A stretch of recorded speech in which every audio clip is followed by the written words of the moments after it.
Mille merci à vous. Ça va être difficile de modérer quelque chose sur Wagner. Merci à Nicole, merci à Spirito, merci à vous d'être ici. Alors, cette conférence m'avait été demandée pour la première fois par le Cercle des Amis de Richard Wagner de Marseille, donc il fallait que ce soit long, hein, donc j'essaie de la réduire. Bon, en plus, voilà, donc le pansement Wagner, le Graal est-il un chant polyphonique? Alors, tout vient d'une phrase, d'une citation de Georges Braque. Vous savez, Georges Braque qui nous dit l'art est une blessure qui devient lumière. Vous voyez, alors cette phrase est très belle parce qu'elle est en exergue du rapport de l'OMS du 11 novembre 2019 dont on a beaucoup parlé. C'est un rapport qui contient 900 articles médicaux qui prouvent que l'art nous fait du bien. Vous voyez, donc pour nous, c'est une évidence. Mais enfin, quand c'est prouvé scientifiquement, c'est encore mieux. Quoi, vous voyez, donc sur la 4e page de couverture du rapport de l'OMS, il y a cette phrase. Alors, si vous êtes un peu amateur d'histoires de chevaliers de la table ronde, de légendes arthuriennes ou de Richard Wagner, l'art est une blessure qui devient lumière, vous allez peut-être avoir en tête ce personnage, c'est un peu christique, c'est le roi Amfortas, vous voyez. Donc Amfortas, qui est un petit peu un des personnages principaux de Parsifal, de Wagner. Alors ce roi Amfortas, c'est le roi des chevaliers du Graal, et il tire tout son pouvoir d'une lance, la lance qui a percé le flanc du Christ. Vous voyez, donc cette lance est très importante. Vous vous souvenez de l'histoire, hein, donc le légionnaire romain, le sang du Christ qui coule, et puis Joseph d'Arimathie qui recueille dans un calice le sang du Christ, ça va devenir le Graal. Vous voyez, Joseph d'Arimathie qui, avec Nicodème, mettra le Christ en tombeau. Donc cette lance est très importante, et donc, par exemple, Saint-Louis avait engagé à peu près les recettes d'une année de la France pour en avoir un tout petit bout. Donc on avait un tout petit bout la pointe. Mais Alexandre Borgia, César Borgia, quand il a été pape sous le nom d'Alexandre VI, je crois, bah, il a eu tout le reste de la lance. Donc il se pavanait avec cette lance. Puis vous savez aussi combien Hitler recherchait cette lance. Et puis plus récemment, on a appris qu'Indiana Jones y tenait beaucoup. Voilà. Alors, ce roi Amfortas, il est un peu, il a un talon d'Achille, il est un peu vulnérable. Il y a une jolie fille qui s'appelle Kundry, qui est complètement ambivalente, puisqu'elle elle est immortelle, hein, donc elle s'est moquée du Christ en croix. Elle va séduire Amfortas, et elle travaille aussi pour un méchant, un des chevaliers du Graal qui est passé du côté obscur de la force, vous voyez, donc il s'appelle Klingsor. Ça hésitait loin, il s'est fait châtrer pour pas être soumis à la tentation. Vous voyez, donc c'est quand même impur, hein, c'est pas. Donc Klingsor envoie Kundry séduire Amfortas, et pendant qu'il batifole, elle lui pique la lance et pan, il lui fait une belle balafre dans le ventre et il se sauve avec la lance. Donc le pauvre Amfortas, il retourne dans son château de Montsalvat. Et puis, il a plus la lance, donc il a plus son pouvoir. Et puis, les chevaliers de la table ronde, on connaît leur appétence pour les bonnes bouteilles, pour le vin, et puis pour la chair. Donc, il y aura une cérémonie d'Eucharistie à l'envers. C'est-à-dire qu'Amfortas doit saigner et le sang est transformé en vin pour le plus grand plaisir des chevaliers de la table ronde. Et il y a même le père d'Amfortas qui est à moitié mort et qui veut aussi sa petite dose de vin. Alors, vous voyez, il a cette grosse cicatrice, il saigne, il doit saigner pour nourrir ses troupes. La vie est infernale, quoi. Vous voyez, c'est pas. Donc, Wagner va nous expliquer en 5-6 heures comment faire pour guérir cette cicatrice. Bon, il y avait une pièce de théâtre qui avait été faite où il ne veut pas que la cicatrice guérisse. Et des fois, on est content d'avoir une belle cicatrice, ça fait toute notre vie, quoi. Donc, on ne veut surtout pas guérir. C'est un peu le principe de l'hypochondrie, du malade imaginaire. Mais dans ce cas-là, Wagner va nous expliquer comment guérir cette cicatrice, c'est notre propos.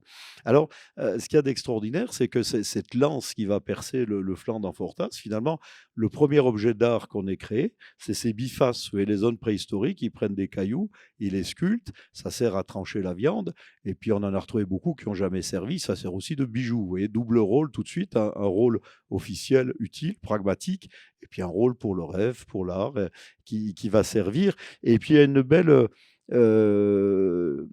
scientifique qui a demandé donc à des sujets en laboratoire de tailler des pierres, comme ça en enregistrant leur activité cérébrale. Donc quand vous taillez une pierre, ben, vous utilisez les yeux, vous utilisez l'oreille, donc vous entendez le bruit que vous faites, et puis en même temps, vous allez devenir de plus en plus précis, vous voyez.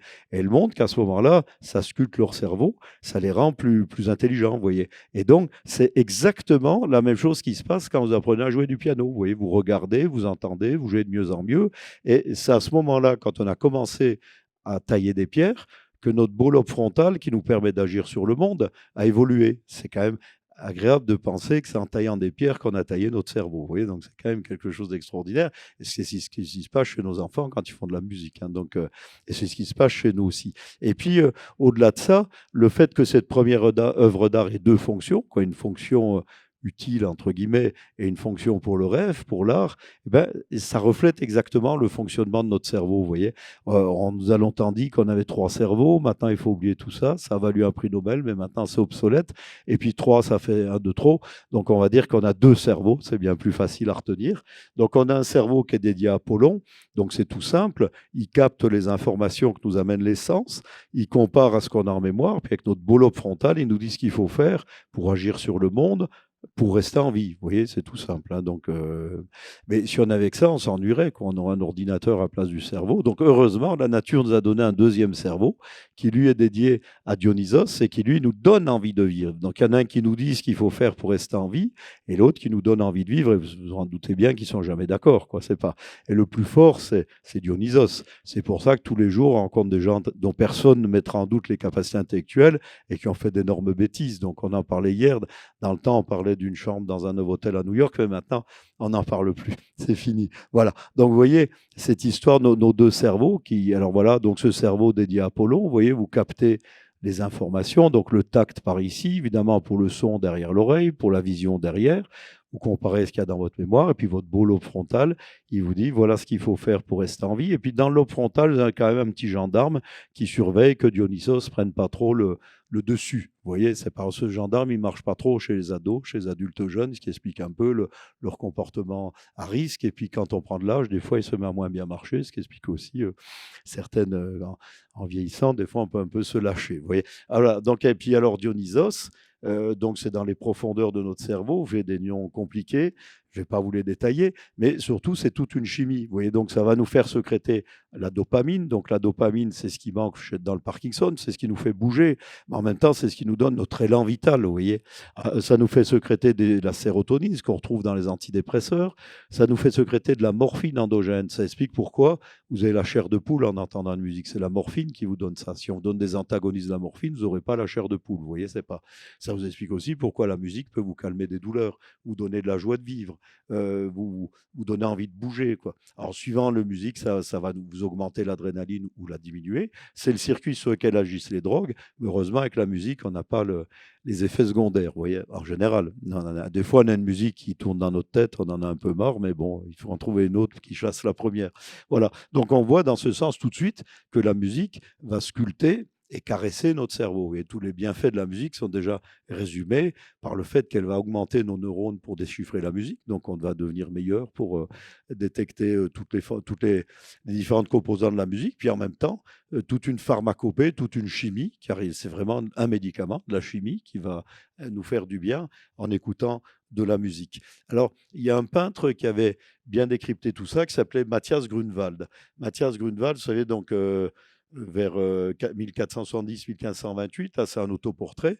Donc on lui demande un polyptyque pour mettre dans une clinique où on guérissait, c'est en Allemagne, à Isenheim, on va guérir les gens qui souffrent d'ergotisme. Vous voyez, ils mangeaient du pain de seigle où il y avait un champignon dedans, et donc ça leur contractait les vaisseaux, ils faisaient des gangrènes, il fallait amputer, et en même temps, ça leur donnait des hallucinations. On a fait le LSD à partir de l'ergot de seigle.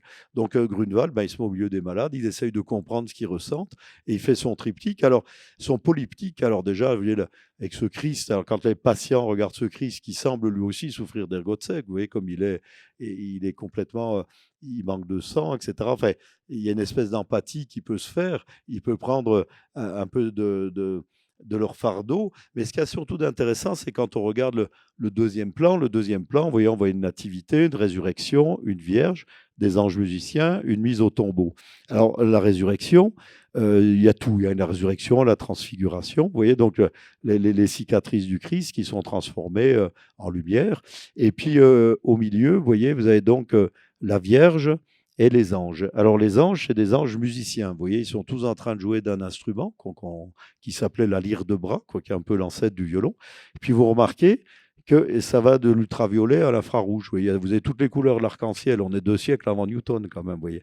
Et vous voyez que la Vierge, dans une autre présentation de Grunewald, il lui fait une auréole en forme des couleurs de l'arc-en-ciel.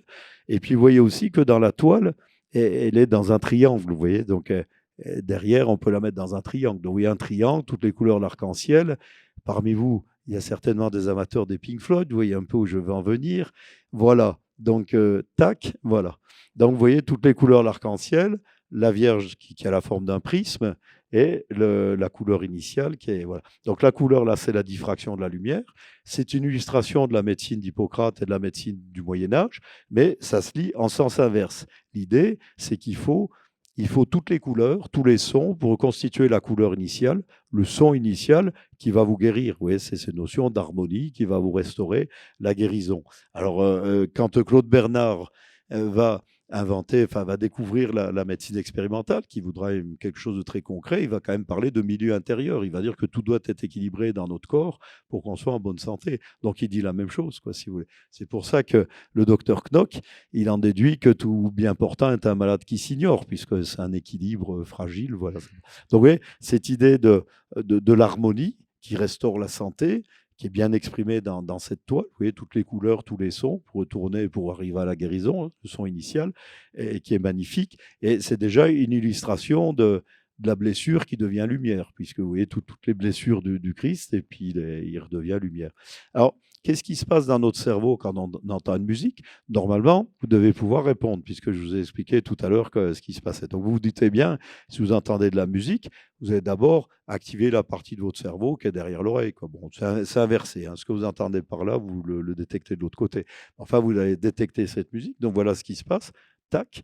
Vous voyez, donc la partie de votre cerveau qui est faite pour l'audition, qui détecte la musique. Et puis, tout de suite, vous avez la partie antérieure du cerveau qui va se mettre en route, qui va vous dire ce qu'il faut faire. Vous avez une information qui arrive, la partie antérieure se met en route, ce qui fait que vous ne serez pas surpris de savoir que la mémoire à court terme se situe là, vous voyez là, dans votre cerveau frontal, dans votre lobe frontal. Parce que qu'est-ce qui nous donne du plaisir en musique? Il faut se souvenir un peu de ce qu'on a entendu pour anticiper sur ce qui va venir.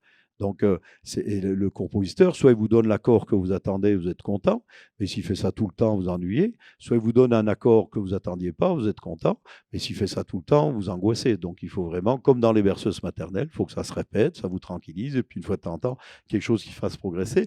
Donc là, c'est pas étonnant. Mais si on continue à regarder ce qui se passe dans votre cerveau, oui, vous avez des zones du cerveau qui correspondent au mouvement et aux sensations qui s'allument aussi. C'est-à-dire que si vous êtes à l'opéra ou un concert de musique classique, vous êtes assis, vous ne pouvez pas bouger, votre cerveau, il s'en fout, il chante et il danse. Donc, on ne peut pas s'en empêcher. Vous entendez une musique, vous avez envie de bouger, vous avez envie de chanter, etc. Donc, même si on ne peut pas le faire objectivement, on le fait dans notre tête. Vous voyez, on chante et on danse. Alors, ça, c'est un petit peu ce qu'on décrit avec les neurones miroirs. Vous voyez, quand on voit quelqu'un faire quelque chose, notre cerveau fait la même chose.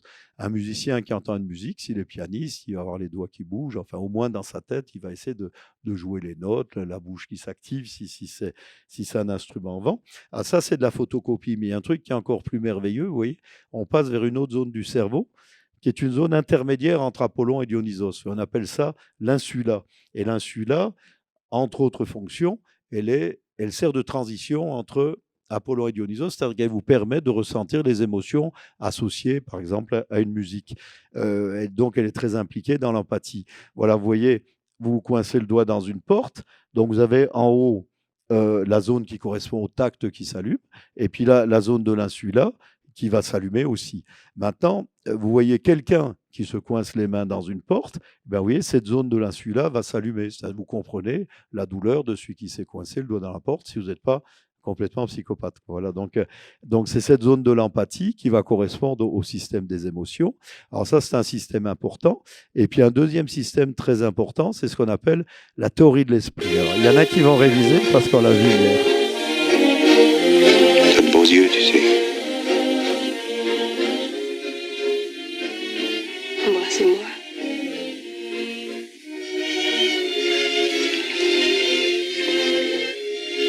Voilà. Alors, ce qui fait que notre condition humaine, quand on se parle les uns les autres, en général, on se regarde dans les yeux et puis on essaye de deviner dans quel état est notre interlocuteur. Est-ce qu'il comprend ce qu'on est en train de lui dire et dans quel état émotionnel il est. S'il a envie de vous casser la figure, vous n'allez pas lui parler de la même façon que s'il a envie de vous donner un baiser, quoi. Vous voyez, c'est pas même si c'est le même contenu de langage. Alors, essayez de comprendre dans quel état d'esprit sont les autres, en même temps qu'ils essayent de comprendre dans quel état d'esprit on est. Ça s'appelle la théorie de l'esprit, et c'est ce qui fait tout le charme de nos conversations, toute la richesse. Alors, on décrit 3 niveaux dans cette théorie de l'esprit. Le niveau 0, c'est Jean Gabin qui pense « j'ai envie d'embrasser Michel Morgan ». Bon. Le niveau 1, c'est Michel Morgan qui pense « Jean Gabin a envie de m'embrasser ». Et le niveau 2, c'est Jean Gabin qui pense Michel Morgan pense que Jean Gabin a envie d'embrasser Michel Morgan. Vous voyez, donc c'est comme ça qu'on fonctionne, c'est riche, on apprend ça tout petit à petit dans notre évolution. Voilà. Alors, ce système de la théorie de l'esprit, c'est plus une théorie, puisque maintenant, on sait parfaitement tous les neurones qui gouvernent cette théorie de l'esprit. Alors, il y en a pour Apollon, il y en a pour Dionysos, puisqu'il faut être capable, il y a de l'émotionnel et il y a du cognitif, quoi. Il faut comprendre dans quel état d'esprit est la personne avec notre interlocuteur et comment il est émotionnellement. Alors, ce qu'il y a d'extraordinaire, c'est que ce système de la théorie de l'esprit, eh ben, il se met en route quand on entend une musique. Vous voyez ? Donc, notre cerveau, il considère qu'une musique, c'est une entité vivante. C'est quelque chose de biologique, de vivant. Vous voyez, ce n'est pas juste une vibration dans l'espace, c'est quelque chose de vivant. Donc, une musique, ça nous parle. On dialogue avec une musique comme si c'était quelqu'un qui nous parlait. On cherche à savoir ce qu'elle veut nous dire. Donc, on s'adapte en fonction. Donc, ça, c'est merveilleux. C'est pour ça qu'on peut dire musico ergo sum, quoi. Je pense donc je suis, la petite voix qu'on a dans notre tête, elle nous raconte souvent un peu des âneries. Alors que quand on a une musique qui nous prend au tripes, qui nous fait battre le cœur, on a vraiment conscience qu'on existe. Oui, musico ergo sum. Voilà. Alors, en fait, on nous dit souvent, le cerveau, il fait de l'esprit, quoi. Avec notre cerveau, on fabrique des pensées. Mais quand vous avez une musique qui rentre dans votre tête, c'est bien l'esprit d'un compositeur ou d'un interprète qui rentre dans votre tête. Donc, il s'incarne. Ça va modifier vos circuits neuronaux, ça va vous faire sécréter des substances diverses. Ce n'est pas purement quelque chose d'abstrait. Il y a réellement une modification de leur cerveau. Donc, on veut vraiment parler d'une incarnation de l'esprit. Vous écoutez du Mozart, vous devenez un peu Mozart. C'est une bonne chose. Et puis, finalement, ce qui est le plus important, c'est pour ça que Michel-Ange, le génie de Michel-Ange, c'est d'avoir laissé un petit espace entre l'index du créateur et l'index d'Adam. Qu'est-ce qui se passe? Qu'est-ce qui est le plus mystérieux dans un concert? Ce n'est pas les musiciens, c'est pas l'auditeur, c'est ce qu'il y a entre les deux, les allers-retours qui se font sans arrêt. Vous voyez, le musicien, il ressent ce que sent son public, le public ressent ce que ressent le musicien, et l'aller-retour, ça va les fabriquer tous les deux. Vous voyez, pour un peu, si on interprète bien Michel-Ange, à la fois le créateur et la créature naissent de ce rien, quoi, de cet entre. Oui, il y a beaucoup de religions qui partent comme ça, et puis ça nous fait penser donc à François Tcheng dans ses 5 méditations sur la beauté. Il nous dit, c'est dans l'antre que se situe la transcendance, quoi. C'est là qui est le principal, quoi, oui.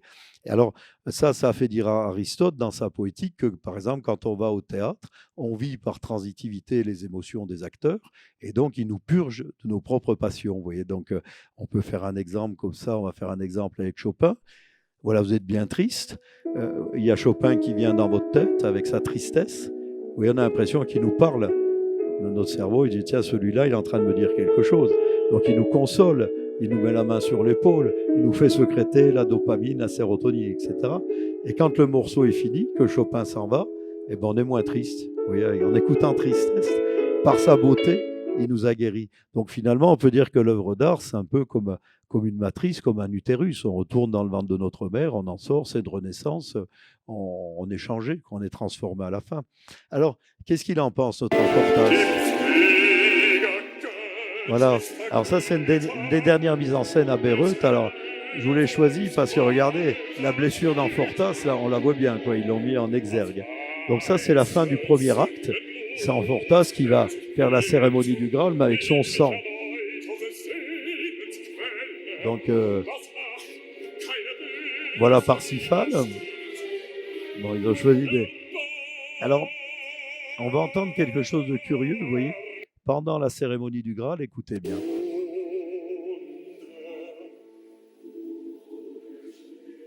Et vous entendez une polyphonie qui arrive là.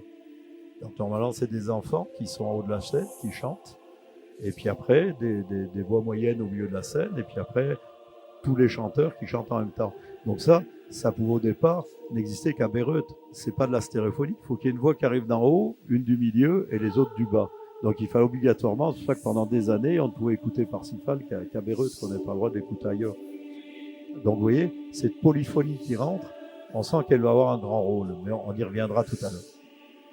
Alors comment guérir? Comment guérir la cicatrice d'Amfortas? Alors peut-être la solution, c'est Joseph Beuys qui nous adore. Joseph Beuys, vous savez, il était prof d'art à Düsseldorf. C'est un drôle de phénomène, un drôle de zigoto. Pendant la Deuxième Guerre mondiale, il est dans la Luftwaffe. Son avion est descendu en Crimée, au-dessus de la Crimée. Donc, du coup, il est rescapé de l'accident d'avion, mais il a un gros trou dans la tête. C'est pour ça qu'il a toujours un chapeau sur la tête. Et puis, il est quand même spécial. Hein. Il donne des cours, il met le feu à l'amphi. Enfin, il est quand même. Et puis, il fait beaucoup d'installations. Et ça va être le premier artiste en 1966, quelque chose comme ça, qui osera parler d'Auschwitz. Vous voyez, c'est un Allemand qui, la première fois, ose parler d'Auschwitz dans une œuvre d'art, enfin, 40 ans après. Alors, comment il nous propose son installation? Eh bien, il nous la met derrière une vitrine. Il dit, je vous montre Auschwitz derrière une vitrine.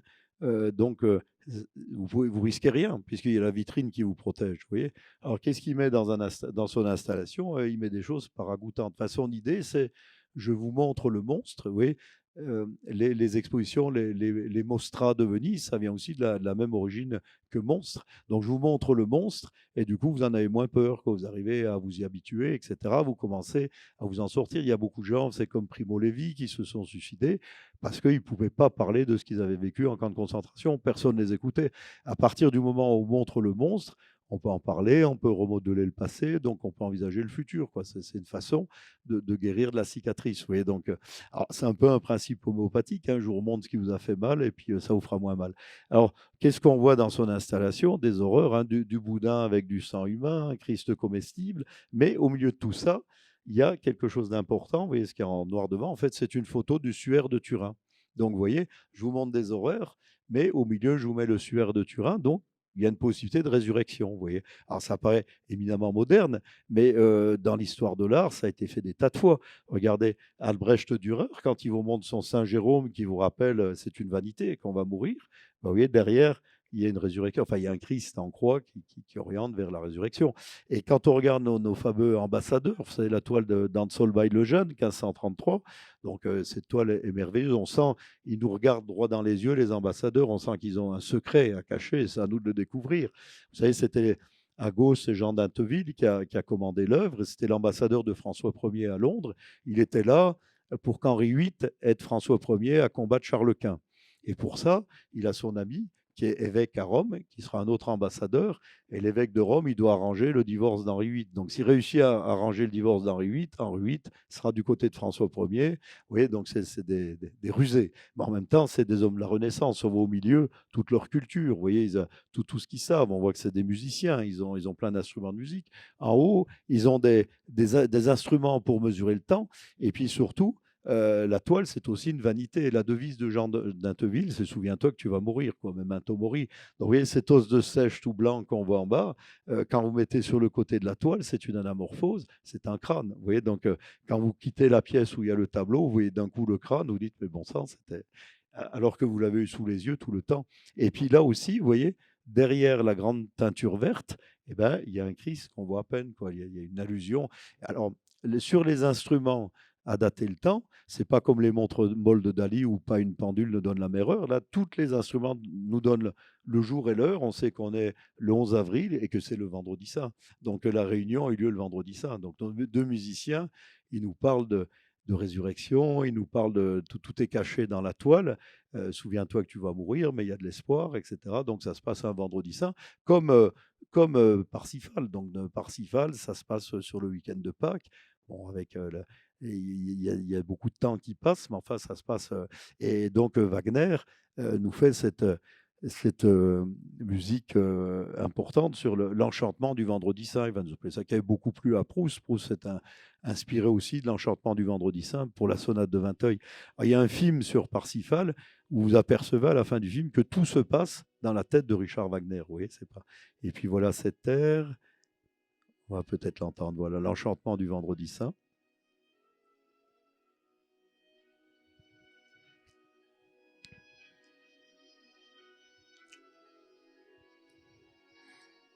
Voilà.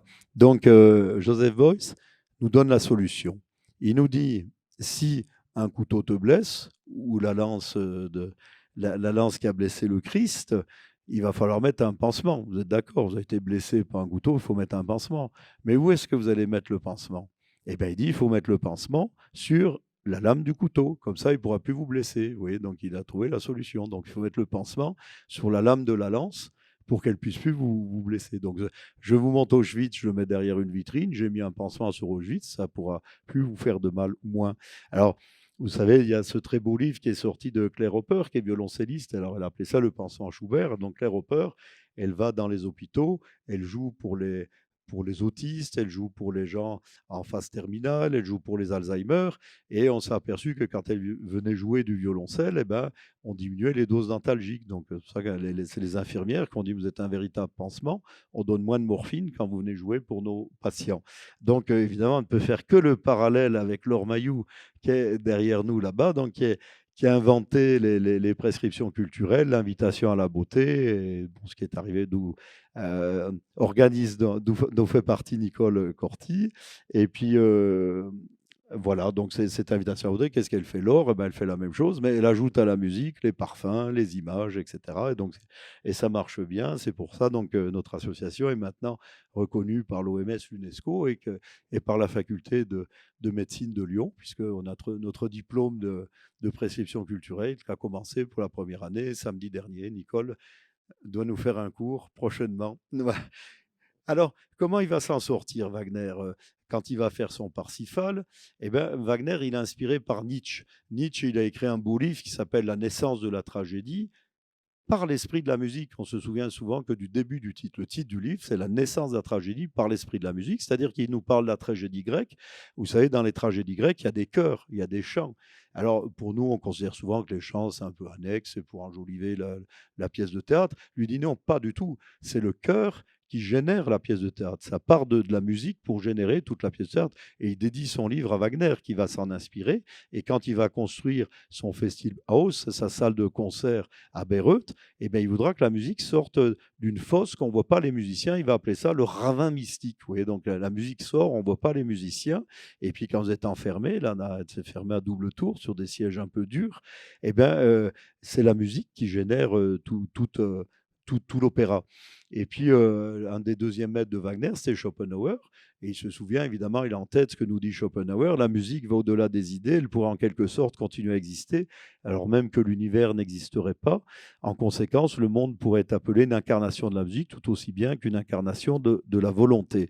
Voilà, donc nous sommes toute musique, c'est la musique qui domine tout. Et puis, Schopenhauer est inspiré par le bouddhisme et notions de compassion qui vont inspirer Wagner pour son Parsifal. Et Parsifal, vous l'avez entendu tout à l'heure, on a entendu une polyphonie qui arrivait à la fin du premier acte. Wagner est fou des polyphonies de la Renaissance. Il va en éditer, même quand il n'a pas d'argent. Il s'intéresse à Palestrina. Et la plus belle de toutes, c'est le Miserere d'Allegri, qui est un petit peu tardive. Hein, c'est pas... Vous connaissez l'histoire du Miserere d'Allegri avec Mozart. Quand Mozart a 14 ans, il va à la chapelle Sixtine, il entend ce Miserere d'Allegri qui est joué le vendredi saint, et il l'entête, alors que c'était complètement interdit de le retranscrire. C'était une transmission orale par les castrats. Alors, ce Miserere d'Allegri, on pense que Allegri, donc, c'était un castrat, hein, certainement. C'est d'après le psaume 51 de David. C'est que David, c'est le premier musicothérapeute. Il joue de la harpe pour guérir le roi Saül de ses angoisses. Et puis, c'est quand même la partie polyphonique, ça a 9 voix. Et puis, c'est entrecoupé de chants grégoriens. Donc, vous avez de la polyphonie, du grégorien. Et la polyphonie, c'est considéré comme quelque chose de presque magique. Vous voyez, Dante, il en parle dans sa Divine Comédie, qui est aussi une comédie musicale. Quand vous êtes en enfer, c'est que des bruits d'estomac, d'intestin. Quand vous êtes au purgatoire, c'est une monophonie. Et puis, quand vous arrivez au paradis, ben, c'est la polyphonie des anges. Vous voyez, donc on rejoint. Donc, essayez de retrouver le chant des anges. Et Gustave Doré l'a bien montré. Vous voyez, les anges réunis, ça forme un autre ange, un méta-ange qui réunit tout le monde. Donc, on va essayer de trouver des polyphonies de plus en plus extraordinaires pour rejoindre l'absolu, la voix des anges. Et par exemple, dans les polyphonies flamandes, il y a Ockenghem et qui va nous faire un Deo Gratias à 32 voix. Il n'ose pas les 33 pour l'âge du Christ, mais il en fait 32. Donc voilà ce que ça va nous donner. Bon, là on est déjà en route. Voilà. On est presque au 32. Hein. Si je vous passe tout, ça dure 10 minutes. Hein, c'est bon.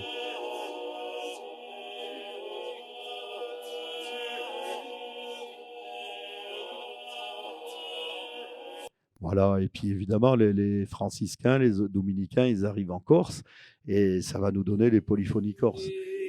Donc quand vous avez quatre Corses qui chantent ensemble Salve Regina avec les harmoniques, ça nous fait une cinquième voix qui est la voix de la Vierge.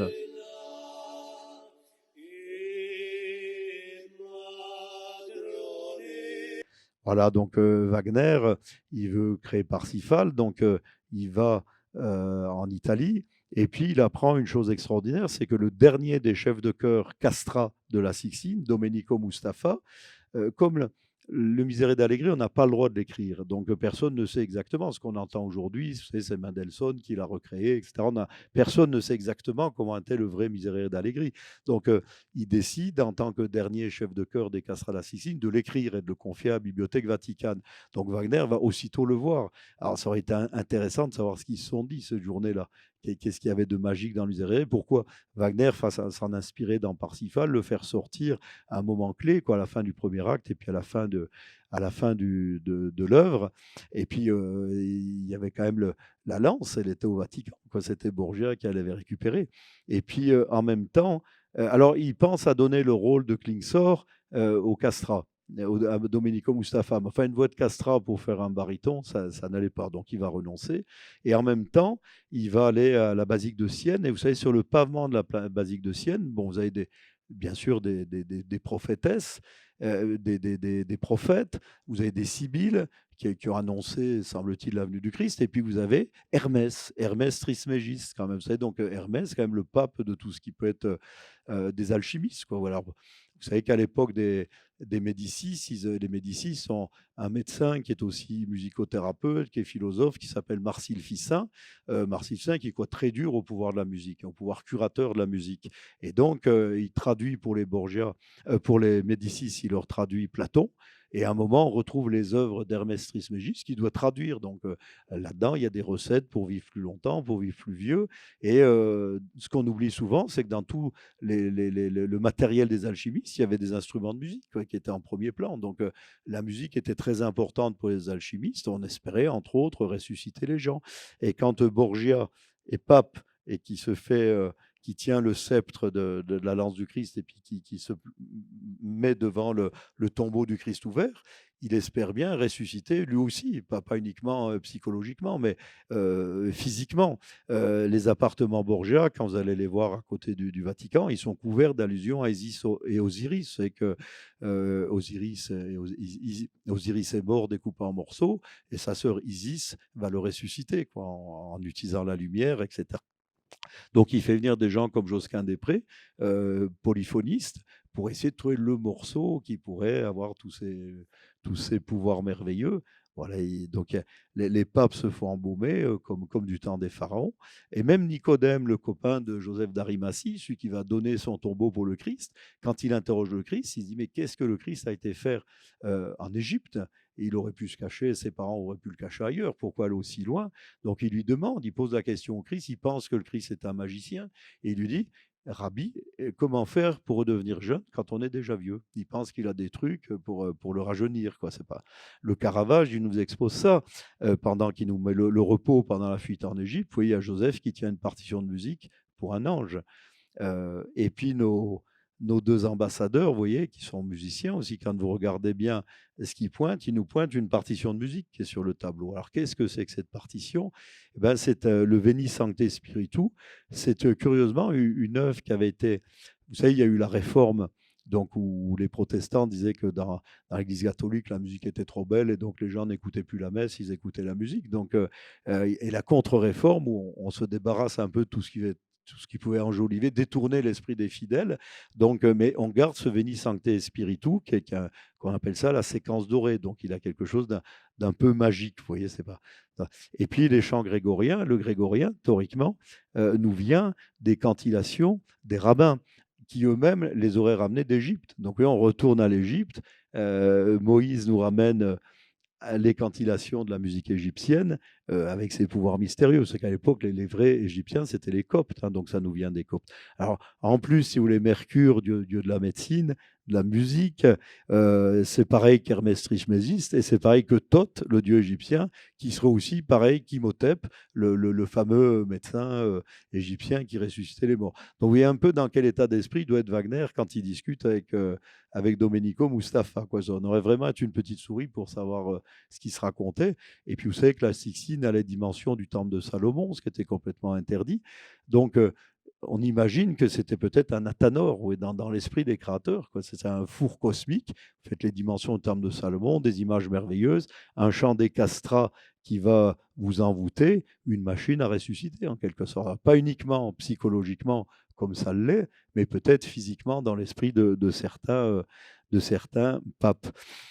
Surtout quand c'était des Borgia. Et puis en plus, c'est que quand on joue le Miserere d'Allegri, on éteint progressivement toutes les lampes, toutes les bougies, ça se chante complètement dans le noir, ce qui explique aussi pourquoi il n'y a pas de partition. Bon, on comprend aussi pourquoi Mozart l'a immédiatement retenu dans sa tête. Donc l'idée, le Graal est-il une musique polyphonique? Bon, alors, quand à la fin de Parsifal, bon là je sais pas, non j'aurais pas le temps de tout vous passer.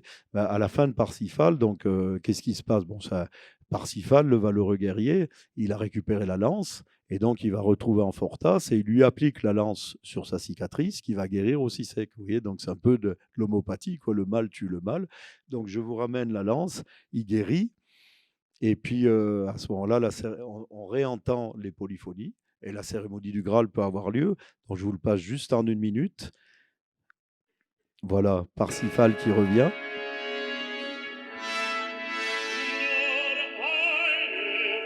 Donc, vous avez Parsifal à droite, hein, Amfortas qui est mourant.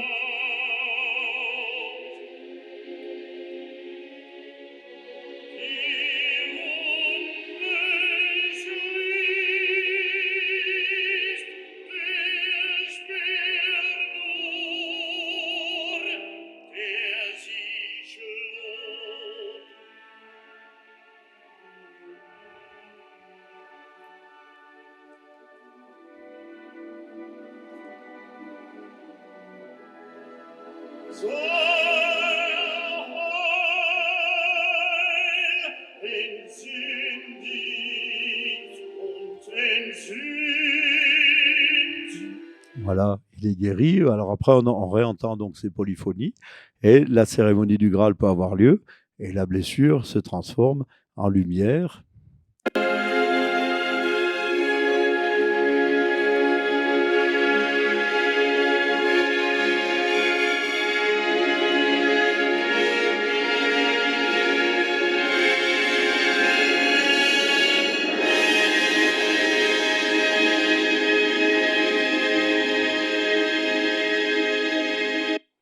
Et voilà, je crois que je suis dans les temps.